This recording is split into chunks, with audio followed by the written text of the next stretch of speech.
Welcome to Sand Wash Basin virtual tour.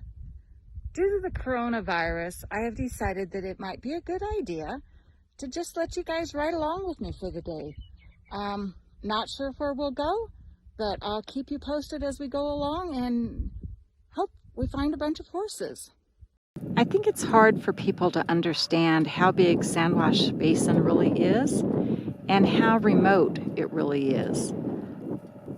Almost everything you can see in this section is Sand Wash Basin.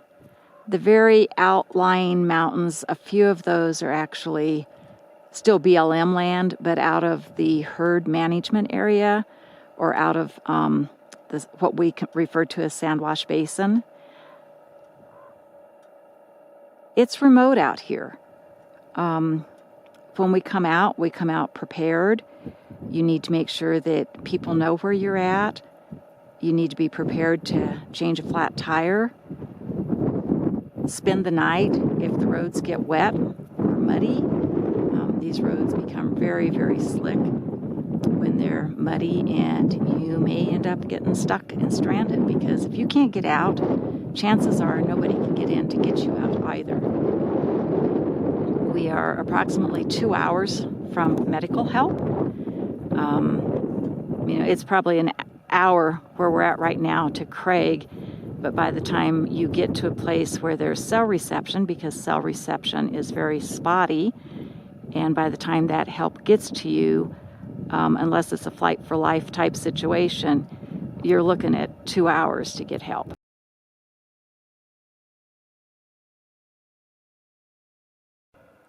Approximately 5 miles into Sand Wash Basin, you'll come to a junction with County Road 67 and County Road 48. If you take County Road 48, that is considered horse loop number 1, and you'll go to 48, 46, 52, and then come back to the main road. There's normally quite a few horses that you can find on that loop. Later in the summer, they tend to head north farther, but early in the spring, there's normally several bands that stay on that loop.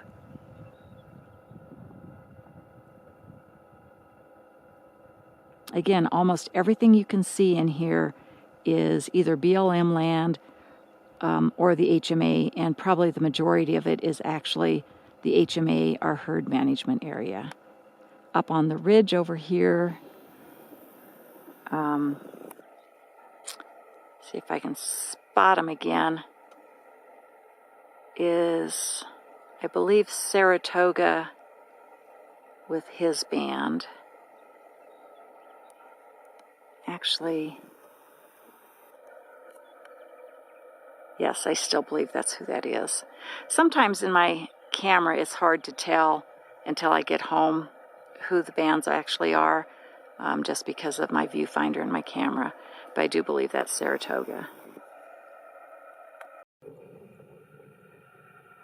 Here's a few more of our wild horses. I'm just about a quarter of a mile in on 48.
A little over a mile up 48, there's a 2-track that goes north, and if you follow it, you'll come to Davy G, which is one of our ponds in the lower section on Horse Loop 1. Davy G normally dries up during the summer. Last year we had a really good winter for snowfall, so this pond may last us late June, maybe even into July, if we get more moisture through the spring and summer.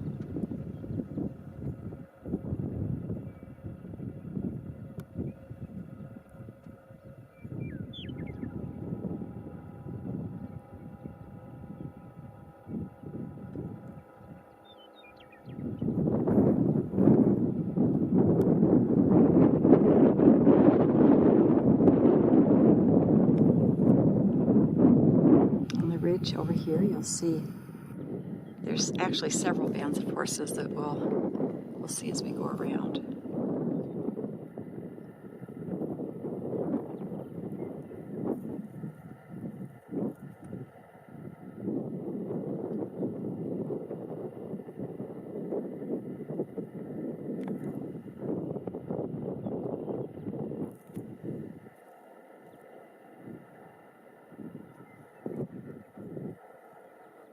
There's a band way out there. I don't know if we can see it on here. So I don't know if we'll be able to see all of this, but you see one stallion with his mare leaving Davy G Pond. And then over here, we'll see another couple horses coming in, and I think they're actually bachelors. It's a little hard to tell from here.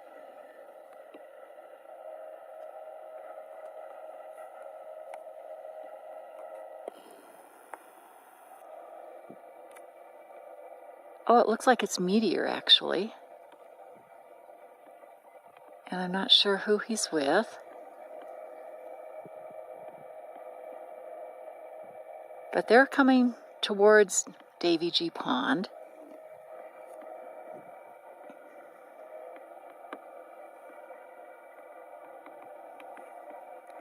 And they're also coming towards this other band of horses that's over here.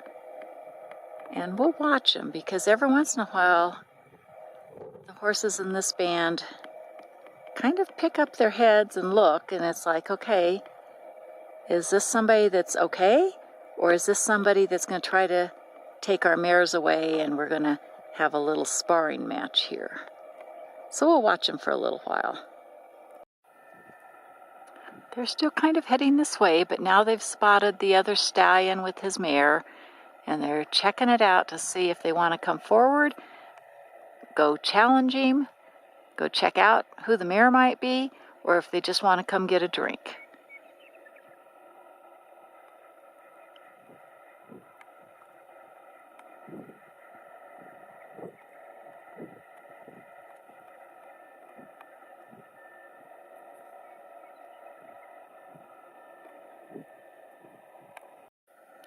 They don't seem to be very interested in challenging each other. And we're just starting our tour for the day. So I think we're going to load up and go on up the road.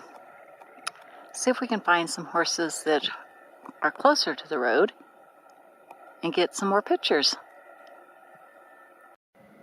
So just to the west of Davy G, I've come across a sheep herder's camp. There's a lot of debate in the basin with the wild horse followers about the rights of the sheep herders to be in the basin. And as much as we would like for them maybe not to be here, they actually have a right to be here, and it goes back to the 1930s, and it's historical. We're going to have to figure out a way to work with them, because they're not going anywhere. They are going to be here. The sheep herders in Sand Wash Basin have permits for their grazing that start November 1st and end May 1st. They have a 2-week window on either side of that when they need to, they can either come in 2 weeks early or leave 2 weeks late. And then, of course, there's circumstances where weather will tie it up. But if you want to understand the grazing rights, you can check out the Taylor Grazing Act in the late 1930s. And part of what you'll find is that Ferry Carpenter, who is from Hayden, Colorado, and that's only about 100 miles from here, actually was very instrumental in writing the grazing permit, the Grazing Act, the Taylor Grazing Act. And part of the reason that it became very important to have allotments, which are sections of land that your animals can be on, this public land, was because of the cattlemen and the sheep herders, wool growers, fights in the early 1900s. It became very dangerous. There were a lot of deaths, and they were overrunning the land. They had too many animals on it, and they decided that the only way to control that was to delegate certain sections of land for certain cattlemen or sheep herders. And they do pay a yearly fee for the number of animals that they graze. And I know it's all controversial, but it's also historical and would be very, very hard for it to ever be overturned. We just try to work with them and understand they have a right to be here and avoid conflicts with them. Approximately 6 miles in on 48, basically going west-northwest, you'll come to Two Bar Springs. Two Bar Springs is another historical place in Sand Wash Basin, and there used to be corrals here, and some of the very, very first wild horse gathers and wild horse rodeos actually were held here in the early 1900s. On my page, Wild Horse Warrior Tours for Sand Wash Basin, there's actually some links that will take you to some articles from the local papers during the time that was happening. They're very interesting articles. Gives you a different understanding, I guess, of what Sand Wash Basin was at the turn of the century. We are now at the junction of 48 and 46. Although you're still on BLM land, if you go through this gate, please be sure you close that gate behind you, because that is a border for the herd management area, and the horses are not supposed to be on the far side of that fence. As you can see, we've kind of entered a different kind of terrain here. Sand Wash Basin actually has 4 different ecosystems. You'll also notice this pile in the middle of the road. Although it's, number one, been run over, and it's kind of small, we call those stud piles. And the stallions mark their territory.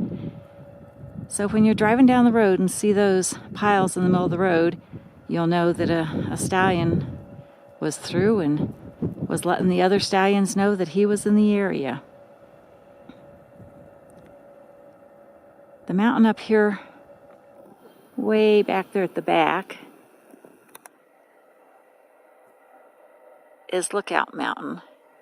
You can almost see the towers on it. There's the towers.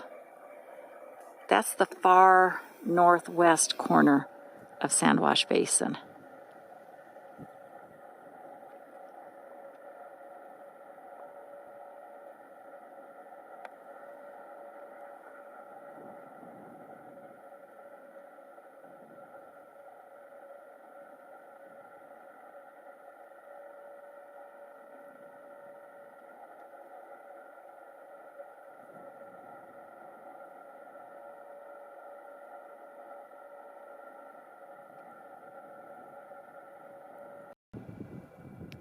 A little less than a mile down County Road 46, you'll come to a sign that says Bears Ears. And if you follow that, you will go along the west boundary of the herd management area on County Road 46. So we're also at the junction here in just a very short ways of County Road 80 and County Road 46.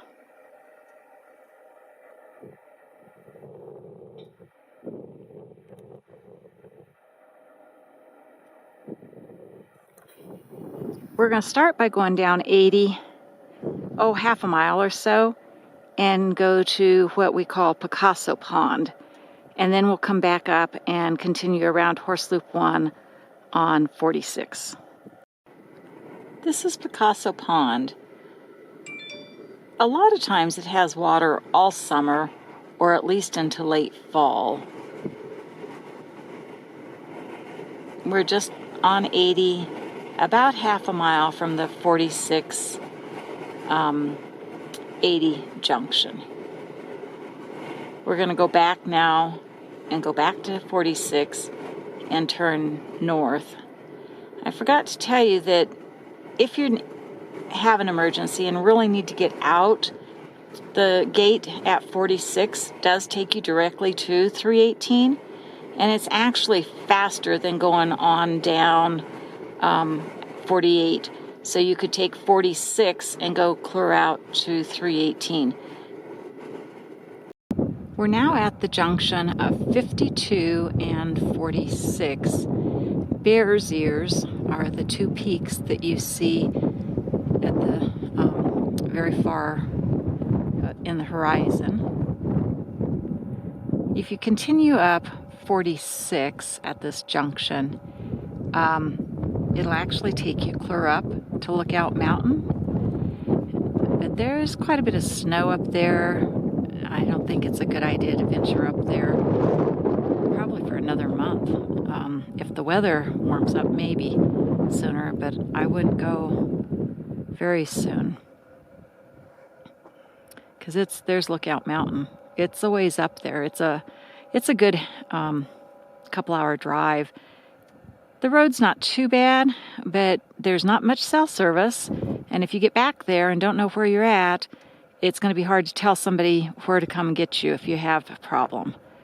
Again, you just need to be prepared to change your own tire, or walk out for help, or get yourself unstuck. Down here is Ranger Pond. That's on 52, so we're going to head that direction. Finally, a couple closer to the road, we can actually get some good photos, maybe.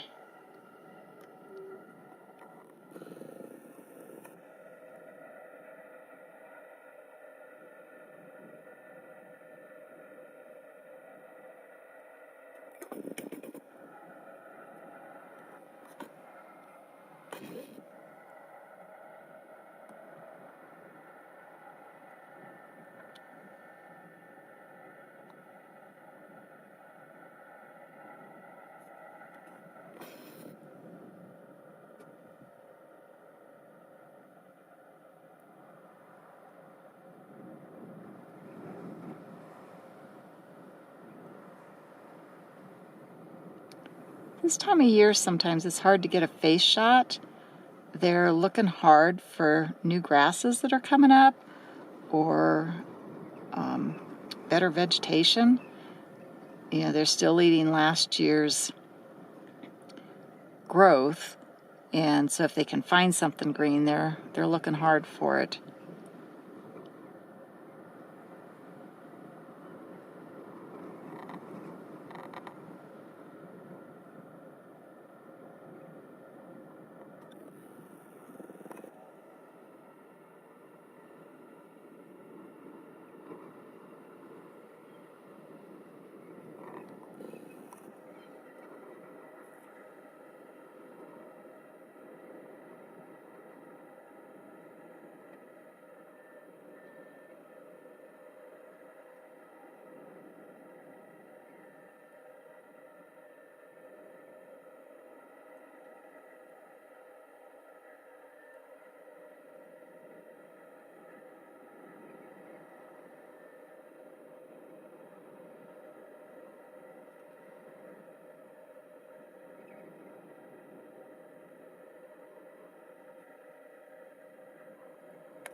There's another band. They're all moving away from us, so I'm not going to try to walk out and get closer to them.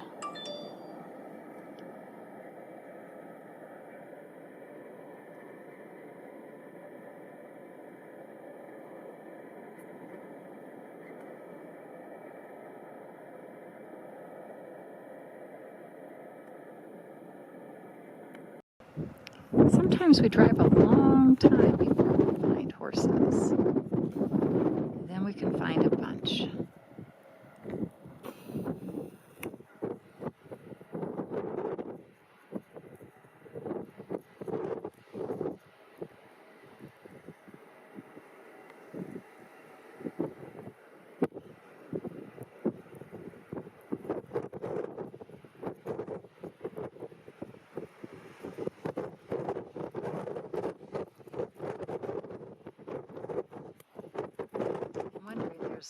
There's water down in that trough. I'm wondering if he's thinking there's more horses down in there.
There's a band coming in. I'm not sure where they're going. And it may be too windy to get any photos, so we'll kind of watch them and see where they're going.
There's a little pond up here in front of them. I think I'll drive up and see if maybe that's where they're headed, and I'll wait for them there.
Coming into water is one of the times when the stallions are always the most alert. It's a dangerous time because typically there's lots of other horses around, and a lot of times around the water sources is where you'll see the sparring, and you'll see stallions take mares away from other bands.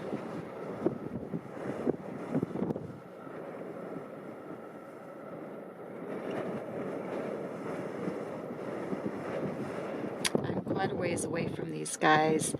100 feet is as close as we're supposed to get. I'm farther away than that, sitting in my vehicle.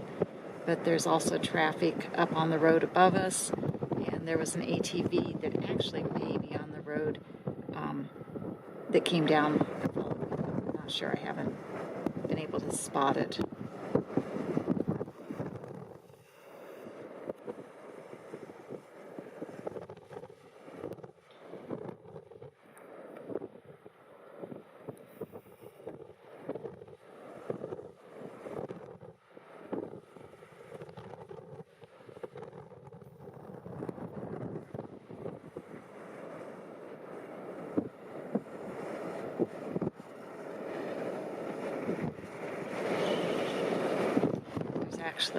There's been 3 cars that have gone by on the road up above us since I pulled down in here,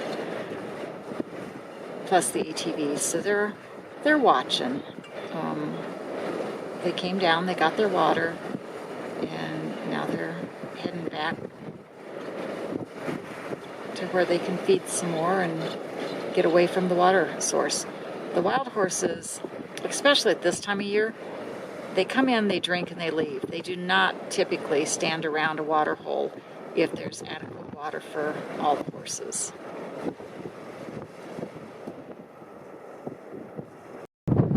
There's Bear's Ears over on the far west boundary of the herd management area. Now we're going to come back around, and we're actually at the junction of 5280 on the east side. So when we went to Picasso Pond, if we had kept coming east, we would have come to this junction right here.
Looks like we might have a mare in full.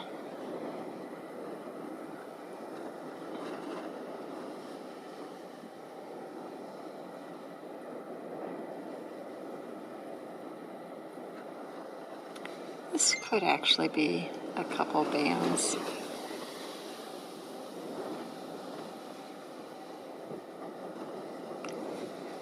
Down on this horse loop 1, we have several bands that kind of hang out together, and sometimes it's hard to tell if they're separate bands or they're all one great big band. We kind of have to watch how they interact, and as they move away, sometimes they'll separate out, but a lot of times they commingle while they're grazing.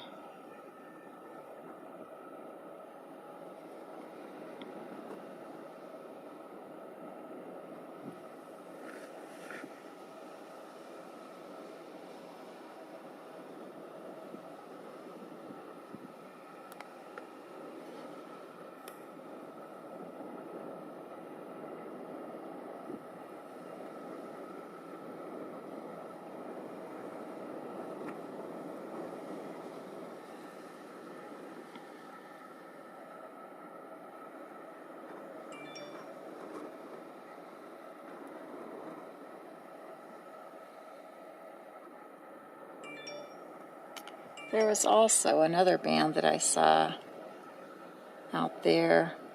I'm not going to drive up to them today. It's off of a 2-track, off of 80. And there's a lot of 2-tracks you can take to get up to these horses. If it's your first time out, I'd be really careful on the 2-tracks. If it's a well-traveled 2-track, you might be fine. But a lot of them, it's like they're okay until they're not okay anymore, and you can find yourself in trouble pretty fast. In a lot of these areas, especially on the 2-tracks, you get back in and there's no cell reception. And so, you know, I would, if you're in the basin, I would take a day or two to get very familiar with the basin before I tried any of the 2-tracks. Make sure you have emergency numbers and somebody outside of the basin knows when you intend to be home or when you're going to check in with them.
We're now back at the junction of 52 and 126, so we're on the east side of 52. We're now at one of what I consider the most confusing intersections in Sand Wash Basin. If you keep going north, you're actually on 126. 67 actually turns east.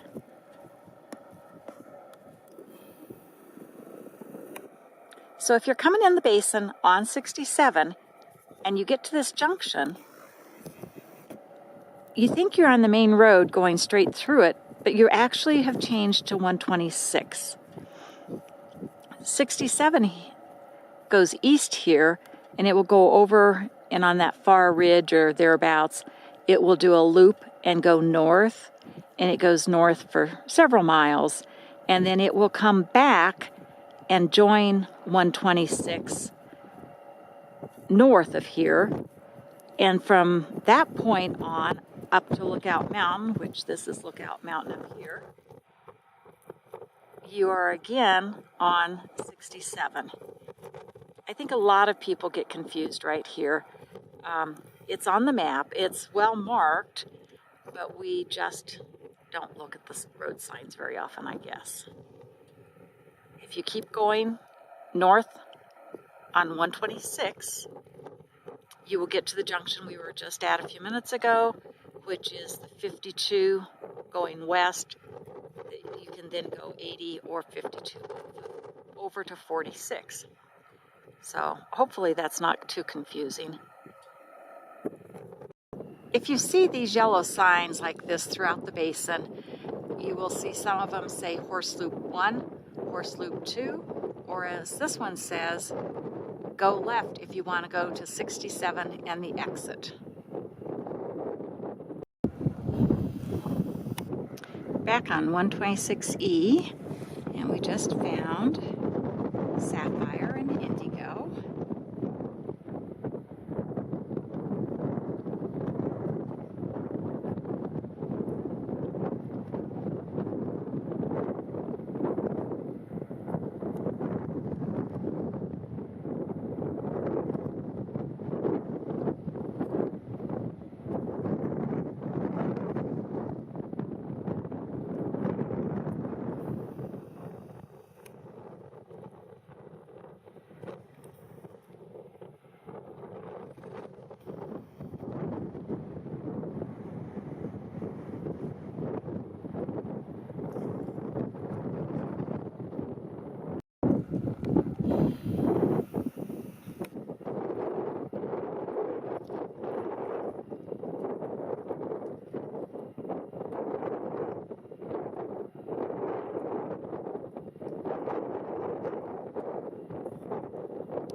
is a group of all bachelors. I think there's 4 of them here.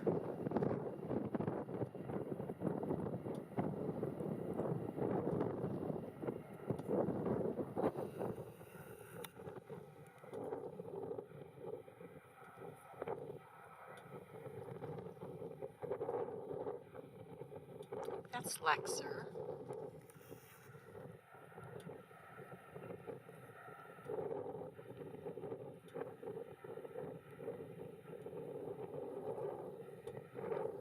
Oops, potty break.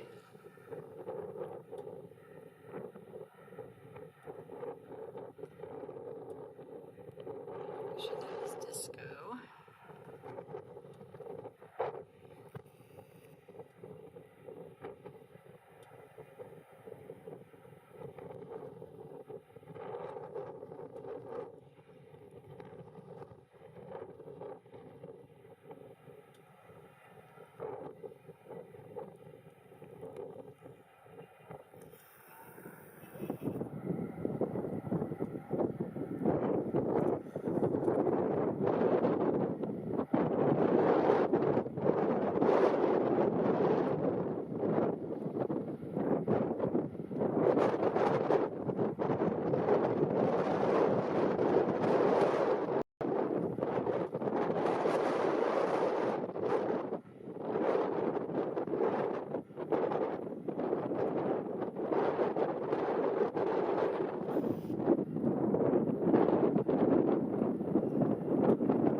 So I think who we have here is Disco, Saki, John Boy, and Lexer. I'm not positive on those identifications, but I think they're those.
We're now at what's called Lake Pond. It's on 67, and we're probably about a quarter mile north of the junction of 48 where we started Horse Loop 1. So I'm going to end it for today. Hope you guys have enjoyed it.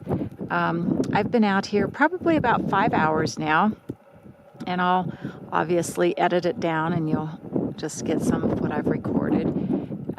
The speed limit out here is, 15, 25 miles an hour.